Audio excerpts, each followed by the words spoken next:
close your eyes. Listen, not to the hum of machines, not to the endless scroll of light on a screen. Listen to the wind. It moves through leaves, a sound older than cities, older than memory. It is the sound of something vast and quiet, something that has endured when everything else has changed. This is the sound of the last forest on Earth. It is not a place you find on a map. It is not a place you can see on a screen. It is a place that exists now. In the quiet spaces between the noise, a single breath of green in a world grown too loud.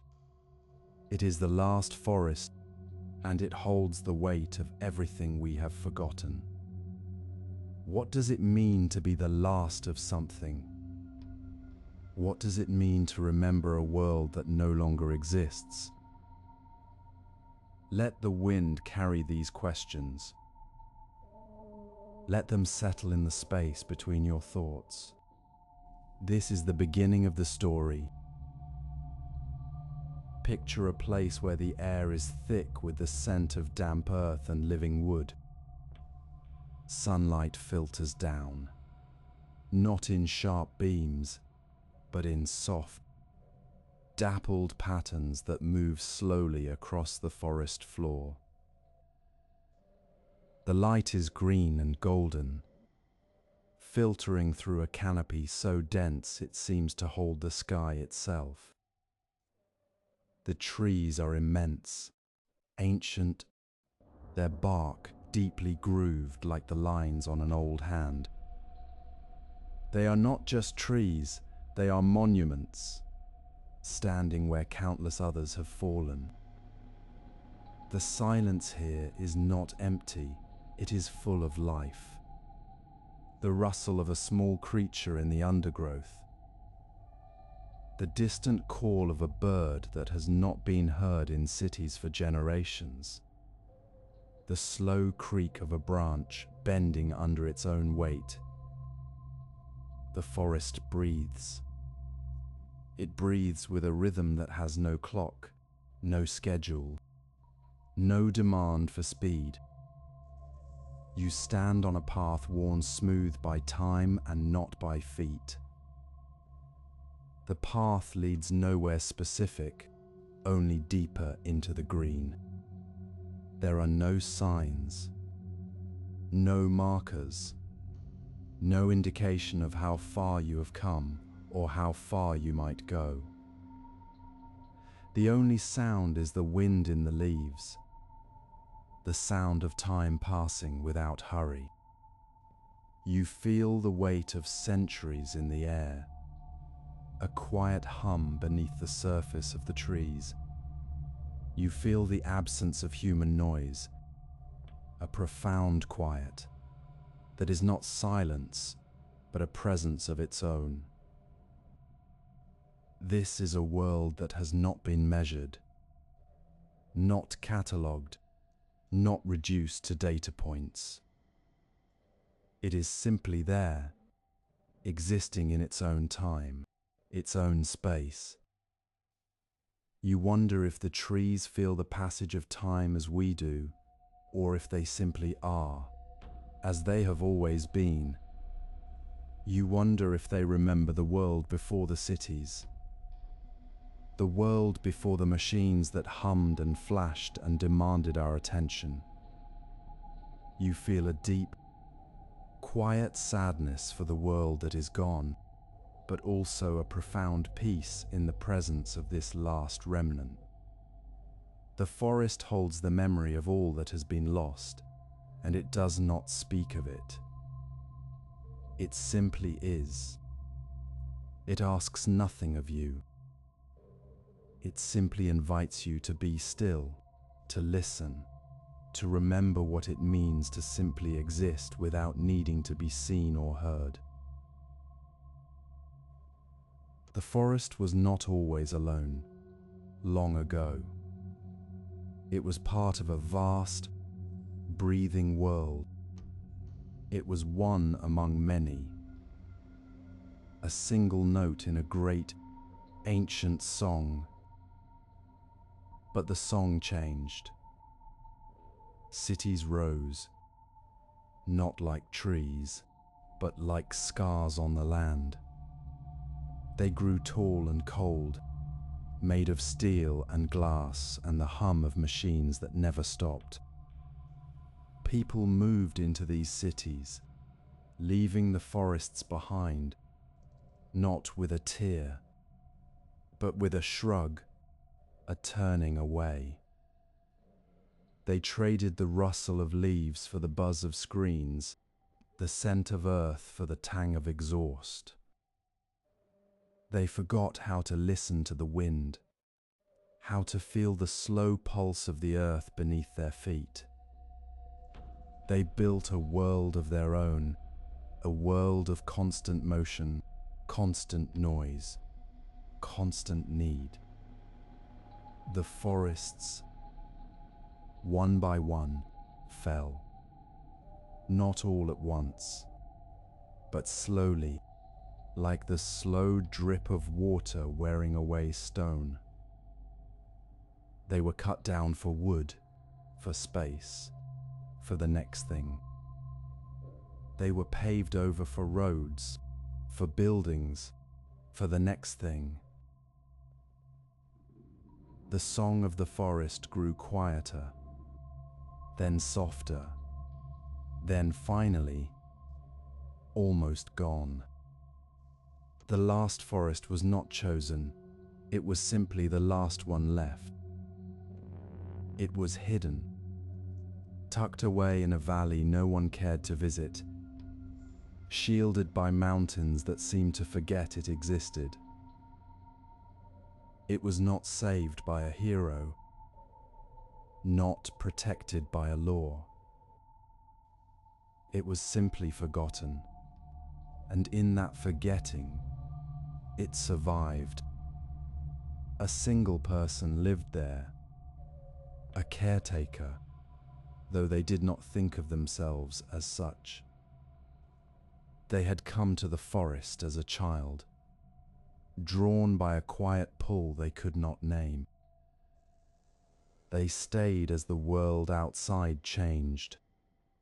They watched the cities grow taller, the noise grow louder, the forests shrink. They watched the people move further and further away from the earth, into their glowing boxes. They never left the forest. They did not need to. They learned the language of the trees, the rhythm of the seasons, the slow, deep pulse of the land. They walked the paths not for destination, but for presence. They sat by the stream not for company, but for the sound of water over stone. They watched the light move through the canopy, not for beauty, but for the quiet truth it held. They did not speak of the world outside, not often. They did not need to. The forest spoke for itself, in the rustle of leaves, in the creak of branches, in the deep silence between the bird song. The caretaker knew the forest was the last. They knew the weight of that knowledge. They carried it like a stone in their pocket, a constant, quiet presence. They did not mourn it as a loss. Not exactly. They knew it was simply the way things were. They knew the forest was not waiting for rescue. It was simply waiting, as it always had. They tended to the trees, not to save them, but because it was the only thing they knew how to do.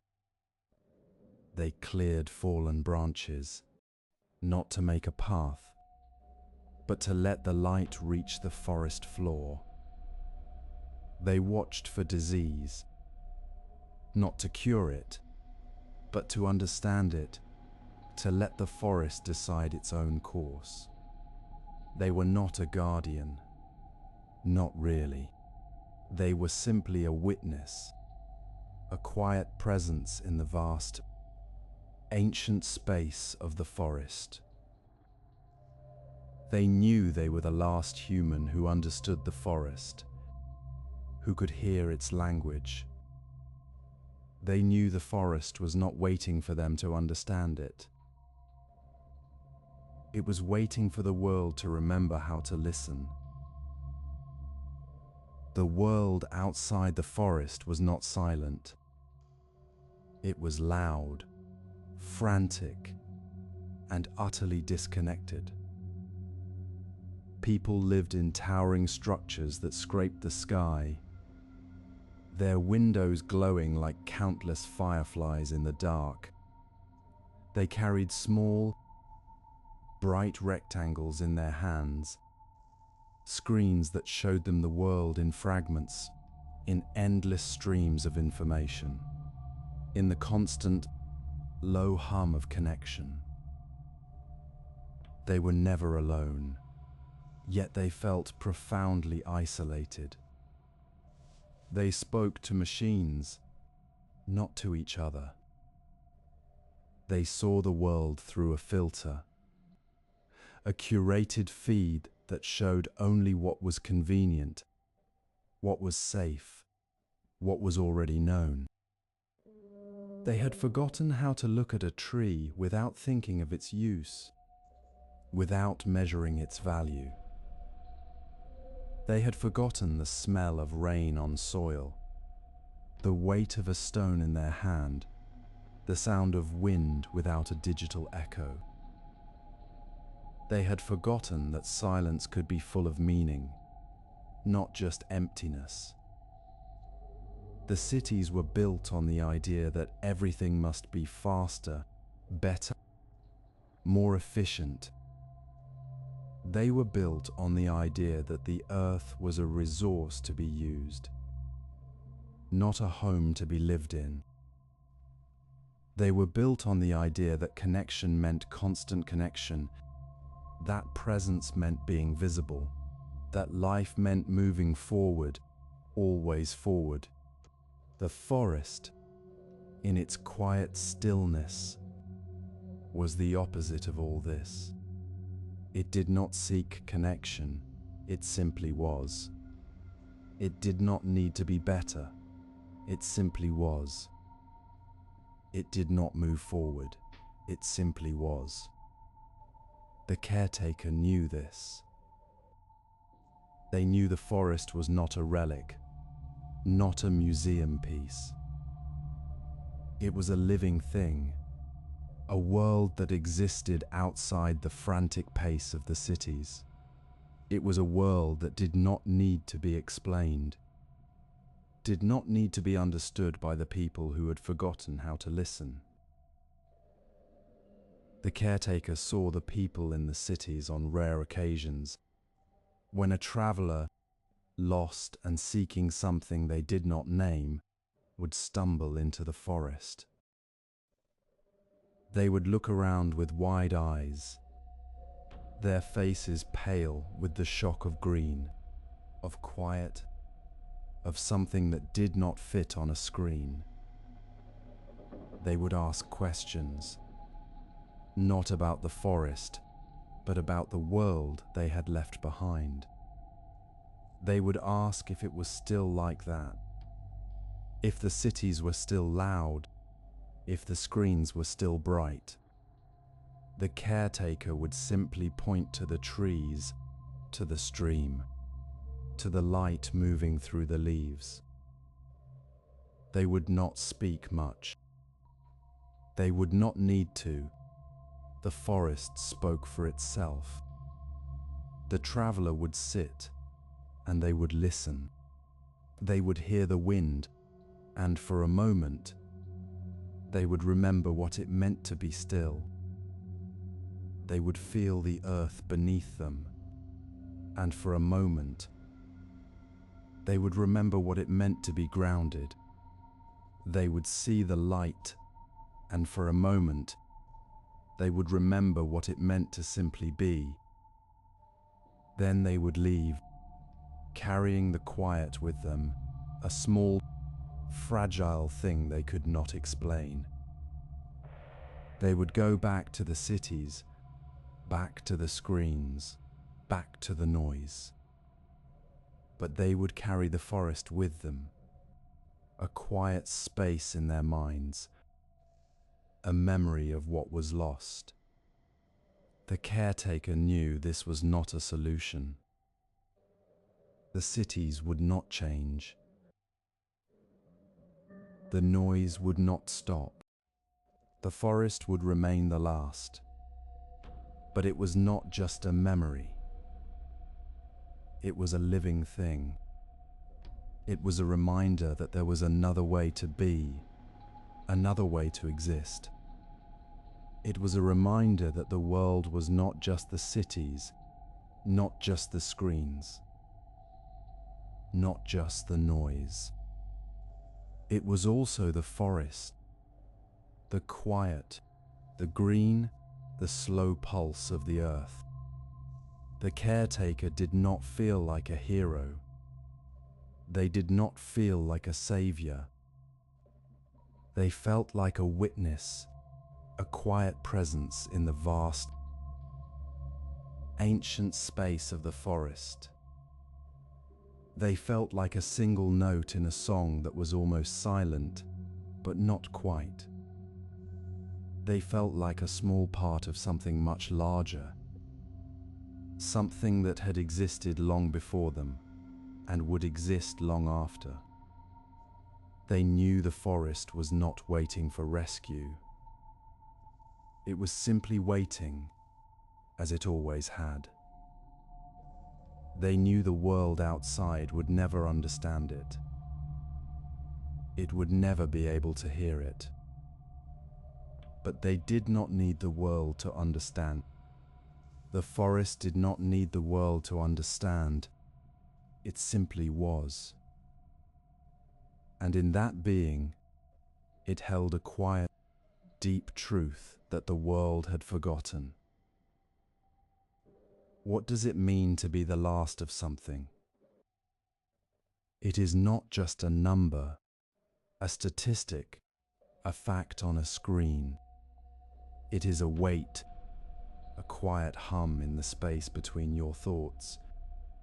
It is the knowledge that what you hold is precious because it is all that remains. It is the knowledge that what you love is now alone. The forest is the last forest, but it is not alone in its loneliness. We are all, in our own ways, the last of something. The last person who remembers a song, the last person who speaks a language, the last person who understands a way of life. We carry these last things inside us, like a small, fragile seed. We carry the weight of what is gone, and we carry the quiet hope that it will not be forgotten. But what does it mean to carry a memory of something that is gone? It means we are constantly reminded of what we have lost. It means we are constantly aware of the distance between now and then. It means we are constantly aware of the silence where there was once noise, the emptiness where there was once fullness. It means we are constantly aware of the space between what was and what is. But it also means we are aware of the possibility of what could be. The forest is not a museum. It is not a relic. It is a living thing. It is a reminder that the world is not just the cities, not just the screens, not just the noise. It is also the quiet, the green, the slow pulse of the earth. It is a reminder that there is another way to be, another way to exist. It is a reminder that we are not just machines, not just data points, not just consumers. We are also part of the earth, part of the forest, part of the slow, deep pulse of life. To remember the forest is to remember that we are not separate from the earth. We are part of it. We are not just users of the earth, we are also part of the earth. The silence of the forest is not empty, it is full of life. It is full of the rustle of leaves, the creak of branches, the slow movement of time. It is full of the quiet hum of existence. To forget the silence is to forget what it means to simply be. To forget the silence is to forget that we are part of something larger than ourselves. It is to forget that we are not just machines, not just data points, not just consumers. We are also part of the earth, part of the forest, part of the slow, deep pulse of life. The forest is the last forest, but it is also the first forest, the only forest that matters. It is not just a place, it is a feeling, a memory, a quiet truth that we carry inside us. It is the feeling of being grounded, of being connected, of being part of something that is larger than ourselves. It is the memory of what it means to simply exist, without needing to be seen or heard. It is the quiet hum of existence that we have forgotten how to hear. To remember the forest is to remember that we are not alone in the world. We are part of a vast, ancient, breathing world that has existed long before us and will exist long after. We are part of a song that is still being sung, even if we have forgotten the words. The forest is not waiting for us to understand it. It is simply waiting for us to remember how to listen. It is not waiting for us to save it. It is simply waiting for us to remember that we are part of it. The forest is the last forest, but it is not the end. It is the beginning of a quiet, deep understanding that we have forgotten. It is the beginning of remembering that we are not just users of the earth, but part of the earth. It is the beginning of remembering that silence can be full of meaning, that stillness can be full of life, that existence can be full of quiet truth. To remember the forest is to remember that we are not just machines, not just data points, not just consumers. We are also part of the earth, part of the forest, part of the slow, deep pulse of life. The forest was not the last forest, not in the way the caretaker had always believed. The caretaker had always thought it was the last one, the only one left. But they were wrong. The forest was not the last forest, it was the last forest they had known. The forest was not alone in the world. There were other forests, hidden in places no one had thought to look, in places too remote, too difficult, too quiet for the cities to reach. They were not the vast, ancient forests of the past, but they were forests. They were small. They were scattered. but they were forests. They were breathing. They were growing. They were alive. The caretaker had never known this. They had never left the valley, never looked beyond the mountains that shielded the forest. They had never heard the sound of another forest, the sound of wind in other trees. They had never felt the presence of other forests. The forest they cared for was not the last forest. It was simply the last forest they had known. It was the last forest they had been able to find. The last forest they had been able to remember. The world outside had not forgotten the forests entirely. They had simply been hidden, forgotten, lost in the noise of the cities. The forest they cared for was not the last forest. It was the last forest they had been able to remember. The caretaker had carried the weight of being the last, the weight of knowing it was the only one left. But it was not the only one. It was not the last. It was simply the last one they had known.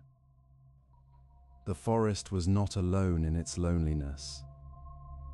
The world was not silent. The song was not over. The forest was not the last forest. It was simply the last forest they had been able to find.